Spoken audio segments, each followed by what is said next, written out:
కర్ణాటకలోని ప్రముఖ ఆధ్యాత్మిక క్షేత్రం ధర్మస్థలలో అనుమానాస్పద మరణాలపై సిట్ దర్యాప్తు కొనసాగుతోంది. ఈ కేసు దర్యాప్తులో భాగంగా కీలక ముందడుగు పడింది. గతంలో ధర్మస్థలలో పనిచేసిన విశ్రాంత పారిశుద్ధ్య కార్మికుడు సిట్ అధికారులకు చూపించిన ప్రదేశాల్లో తవ్వకాలు జరపగా పలు అవశేషాలు బయటపడ్డాయి. ఆ అవశేషాలు ఎవరివి అనేవి తెలిస్తేనే ధర్మస్థలలో జరిగిన దారుణాలపై ఓ స్పష్టత వచ్చే అవకాశం ఉంది.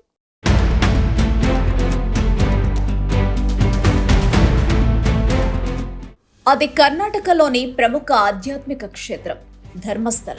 గత కొన్నేళ్లుగా ధర్మస్థలలో అనేక దారుణాలు జరుగుతున్నాయని అక్కడ గతంలో పనిచేసిన ఓ విశ్రాంత పారిశుద్ధ్య కార్మికుడు ఇచ్చిన ఫిర్యాదుపై దర్యాప్తు కొనసాగుతోంది. ధర్మస్థలలో అనుమానాస్పద మరణాల మిస్టరీని ఛేదించేందుకు ప్రభుత్వం సిట్ ఏర్పాటు చేసింది. ధర్మస్థలంలో జరుగుతున్న దారుణాలపై సిట్ దర్యాప్తులో కీలక ముందడుగు పడింది. శ్రీక్షేత్ర సమీపంలోని అటవీ ప్రాంతంలో కొన్ని శవాలను పూడ్చిపెట్టారని విశ్రాంత పారిశుద్ధ్య కార్మికుడు చూపించిన ప్రదేశాల్లో తవ్వకాలు జరపగా ఓ చోట కొన్ని అవశేషాలను గుర్తించారు. ఇప్పటి వరకు ఈ కేసులో బయటపడిన తొలి ఆధారం ఇదే కావడంతో ఇది కీలకంగా మారింది. ఓ విశ్రాంత పారిశుద్ధ్య కార్మికుడి ఫిర్యాదు ఆధారంగా ధర్మస్థలలో అనుమానాస్పద మరణాల వెనుక ఉన్న మిస్టరీని ఛేదించేందుకు రాష్ట్ర ప్రభుత్వం సిట్ ఏర్పాటు చేసింది. అందులో భాగంగానే సిట్ అధికారులు ఫిర్యాదుదారుడిని తమ వెంట తీసుకెళ్లి దర్యాప్తు చేపట్టారు. నేత్రావతి నది స్నానఘట్టానికి అవతలి వైపు ఉన్న ప్రాంతం నుంచి పరిశోధన ప్రారంభించారు. మృతదేహాలను పూడ్చిపెట్టినట్లుగా మొత్తం 13 చోట్లను అతడు గుర్తించగా ఆ ప్రాంతాల్లో తవ్వకాలు జరిపారు. ఈ క్రమంలోనే 6వ ప్రాంతంలో మానవ అవశేషాలు బయటపడ్డాయి. వాటిని ఫోరెన్సిక్ బృందం సేకరించి ల్యాబ్కు పంపించింది. ల్యాబ్లో పరీక్షించిన తర్వాతే వాటి గురించి వివరాలు తెలుస్తాయని సిట్ అధికారులు చెబుతున్నారు.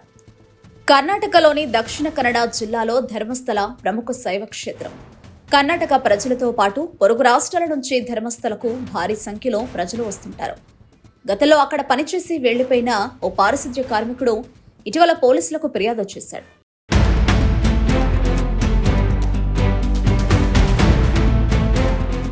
ధర్మస్థలలో 1995 నుంచి 2014 మధ్యకాలంలో తాను పనిచేశానని, అనేక మంది బాధితులు మృతదేహాలను ఖననం చేశారని ఆ విశ్రాంత పారిశుద్ధ్య కార్మికుడు పోలీసులకు చేసిన ఫిర్యాదులో పేర్కొన్నాడు. బాధితుల్లో మహిళలు, మైనర్ బాలికలు ఉన్నారని, వారిపై హింస, లైంగిక దాడి జరిగిన ఆనవాళ్లు కనిపించాయని అతడు తన ఫిర్యాదులో పేర్కొన్నాడు. మృతదేహాలు త్వరగా కుళ్లిపోయేలా చేసేందుకు కొందరిని నేత్రావతి నది ఒడ్డున ఖననం చేశారని, 2010లో పాఠశాల దుస్తుల్లో ఉన్న ఓ బాలికను మరో చోట పాతిపెట్టినట్టు చెప్పాడు. ఇలా అనేక మృతదేహాలను ఇలాగే ఖననం, దహనం చేసినట్లుగా పోలీసులకు చెప్పడంతో ఈ కేసు కర్ణాటకలో సంచలనంగా మారింది. 2014 డిసెంబర్లో తమ కుటుంబంలోని ఒక యువతిని కొందరు లైంగికంగా వేధిస్తుండటంతో తాము అజ్ఞాతంలోకి వెళ్లిపోయామని ఆ వ్యక్తి పోలీసులకు చెప్పినట్టు తెలిసింది. ఇన్నేళ్ల పాటు అజ్ఞాతంలో ఉన్నప్పటికీ ఆ అపరాధ భావం వెంటాడుతూనే ఉందని, దీంతో బాధితులకు న్యాయం చేయాలన్న సంకల్పంతో ప్రాణాలను పణంగా పెట్టి మళ్లీ బాహ్య ప్రపంచంలోకి వచ్చినట్లు ఆ విశ్రాంత పారిశుద్ధ్య కార్మికుడు చెప్పాడు. తనకు ప్రాణహాని ఉందని, తనకు రక్షణ కల్పించాలని అతడు పోలీసులను కోరాడు. సదరు విశ్రాంత పారిశుద్ధ్య కార్మికుడు జూలై 11న వెల్తంగడి న్యాయస్థానం ముందు హాజరై వాంగ్మూలం ఇచ్చాడు. గతంలో పాతిపెట్టిన ఓ మృతదేహాన్ని తవ్వి అస్థిపంజర అవశేషాలు సహా సంబంధిత ఫోటోలను ఆధారాలుగా అందించినట్లు తెలుస్తుంది. అయితే ఆ మృతదేహాలను ఎవరు ఖననం చేయమన్నారో, వాటిని ఎవరి సమయంలో తీసుకెళ్లేవారో తదితర ప్రశ్నలను సిట్ అధికారులు అడిగి అతడి నుంచి వివరాలు తెలుసుకున్నారు. ప్రస్తుతం దీనిపై దర్యాప్తు ముమ్మరంగా కొనసాగుతోంది. త్వరలోనే ధర్మస్థలలో మరణాల మిస్టరీ వీడే అవకాశం ఉంది.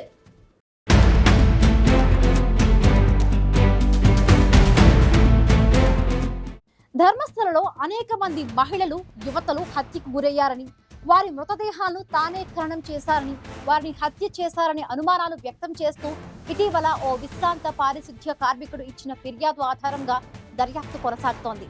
ధర్మస్థలలో గతంలో ఎలాంటి దారుణాలు జరిగాయనే విషయంపై దర్యాప్తు చేస్తున్న సిట్ అధికారులు అనుమానాస్పద మరణాల మిస్టరీని త్వరలోనే ఛేదించే అవకాశం ఉంది.